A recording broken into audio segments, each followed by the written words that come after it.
मजीद whole square open करने से आप देख सकते हैं कि राइट हैंड साइड पे होल स्क्वायर का फार्मूला यूज होगा, डेट इज 3x का whole square plus 1 square minus 2 into 3x into 1। ठीक है, सॉल्व करेंगे तो x प्लस 3 किसके इक्वल आ रहा है, 9x square plus 1 minus 6x आ रहा है। ठीक है, तो सब टर्म्स को आप बेशक एक साइड पे मूव कर दें, इट्स अप टू यू, आप लेफ्ट हैंड साइड पे मूव करते हैं या राइट हैंड साइड पे मूव करते हैं। ठीक है, दोनों से आंसर हमेशा इक्वल आएगा। तो 9x square as it is, क्योंकि x स्क्वायर वाली मजीद कोई टर्म नहीं है, 7x आंसर आएगा with the help of 6x and x।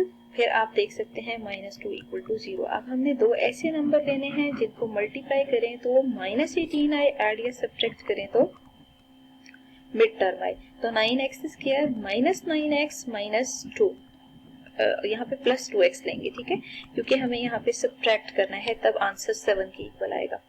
तो 9x कॉमन ले लें, आंसर x माइनस 1 आएगा। फिर अगली दोनों टर्म्स में अगर आप देखते हैं तो यहाँ पे 2 कॉमन आ रहा है और x माइनस 1 हियर। ठीक है, मतलब जो जो टर्म्स कॉमन आ रही है उनको आपने कॉमन लेना है। तो you can see here 9x plus 2 and x minus 1, these two terms are basically factors of this quadratic equation which is here। ठीक है ना, ये quadratic equation है, तो यही फायदा हमें हुआ कि ये quadratic equation थी, इसी वजह से हमने यहाँ पे quadratic फार्मूला यूज कर लिया या फिर फैक्टराइजेशन यूज कर ली। ठीक है ना, मतलब क्वाड्रेटिक इक्वेशन बनाने तक का जो प्रोसीजर होता है ना, वो बेसिकली हमने गेस करना होता है, आगे फिर कैलकुलेशन इजी हो जाएगी। ठीक है, यहाँ से आप क्या करें, 9x प्लस 2 को भी 0 के इक्वल पुट कर दें और x माइनस 1 को भी 0 के इक्वल पुट कर दें। ठीक है, 9x की वैल्यू है -2 और x की वैल्यू है -2/9। ठीक है, अब आपने क्या करना है कि यहाँ से x की वैल्यू निकालनी है, x की वैल्यू 1 आ रही है और यहाँ से x की वैल्यू -2/9 आ रही है। ठीक है, -2/9 और x इक्वल टू 1, इन दोनों को हमने रीचेक करना है। ठीक है, अब हम ऐसा करते हैं कि वही जो वेरिफिकेशन का स्टेप है ना, उसको बेसिकली यहाँ कंसीडर करते हैं। वेरिफिकेशन में जो गिवन इक्वेशन है उसको कंसीडर करते हैं, that is x plus 3 is equal to 3x minus 1। ठीक है, इसमें पुट कर देते हैं जो फर्स्ट वैल्यू x की आई है। फर्स्ट वैल्यू आप देख सकते हैं यहाँ पे वैल्यू 1 आ रही है।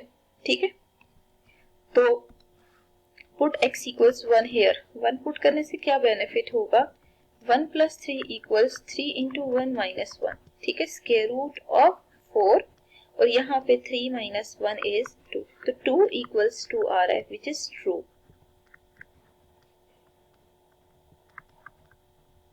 ठीक है, अब हम मूव करते हैं सेकेंड स्टेप पे। पुट x इक्वल्स, जो दूसरी x की वैल्यू आ रही है ना -2/9, इसको यूज कर लेते हैं। ठीक है, तो पुट x इक्वल्स -2/9, तो square root of x plus 3 और 3x माइनस 1 में x की जगह x की वैल्यू पुट करते हैं -2/9 प्लस 3 और नेक्स्ट वैल्यू भी आप यहाँ पे -2/9 ही पुट करेंगे।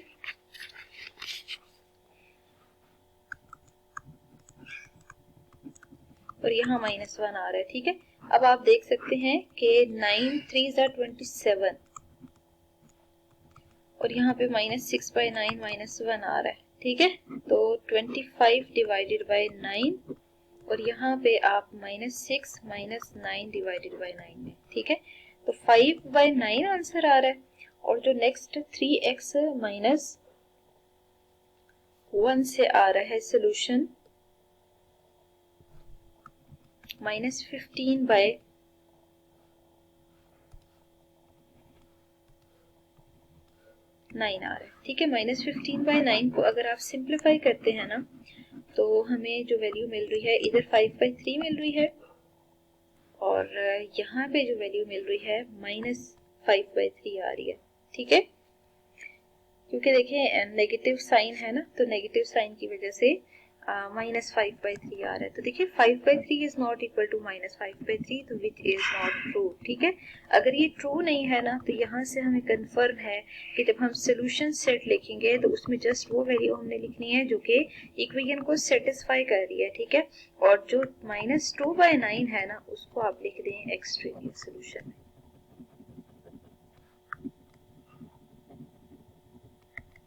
ठीक है, तो यहाँ पे जब आप क्वेश्चंस को सिंप्लीफाई कर रहे हैं ना, तो देखिए क्लियर कट क्लू आपको मिल रहा है कि इजीली हम किसी भी क्वेश्चन को सॉल्व कर सकते हैं जिसमें रेडिकल इक्वेशन गिवन हो। ठीक है, रेडिकल इक्वेशन को सॉल्व करने के जस्ट आपने 3 स्टेप्स फॉलो करने हैं। फर्स्ट ये कि रेडिकल साइन को जरा खत्म करें। ठीक है, रेडिकल साइन को आपने एलिमिनेट करना है, खत्म करना है। वो खत्म करने के लिए हमेशा आपने स्क्वायर अप्लाई करना है, और जितनी बार भी आपको स्क्वायर की जरूरत पड़े। ठीक है, उसके बाद फिर हमने क्या वर्किंग करनी है कि रेडिकल साइन को एलिमिनेट करने के बाद जो इक्वेशन है ना, वो आपने चेक करना है कि क्वाड्रेटिक फॉर्म में कन्वर्ट हुई है या नहीं, क्योंकि मेन काम ही हमारा ये था कि हमने उस रेडिकल इक्वेशन को रिड्यूस करना है क्वाड्रेटिक फॉर्म में। अगर क्वाड्रेटिक फॉर्म आपको नजर आ रही है ना, तो उस क्वाड्रेटिक फॉर्म पे फिर आपकी अपनी चॉइस है कि आप फैक्टराइजेशन मेथड अगर एप्लीकेबल है तो आप यूज करें। यहाँ कंडीशन हम लिख देते हैं इफ एप्लीकेबल, क्योंकि जरूरी नहीं है कि ये एप्लीकेबल भी हो। ठीक है, और दूसरा फैक्टराइजेशन के बाद हमने कौन सा मेथड करना है, या तो कंप्लीटिंग स्क्वायर मेथड करें या quadratic formula, but I will prefer कि फैक्टराइजेशन या क्वाड्रेटिक फार्मूला यूज करें, because completing square method is time taking.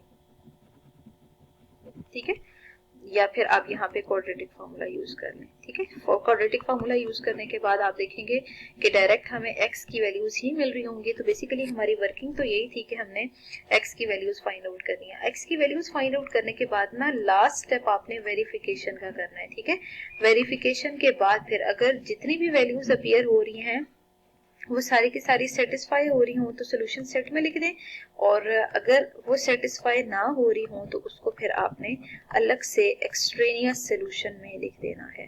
ठीक है, तो बेसिकली ये मेन की पॉइंट्स थे जिनके थ्रू आपने इन क्वेश्चंस को सिंप्लीफाई करना है।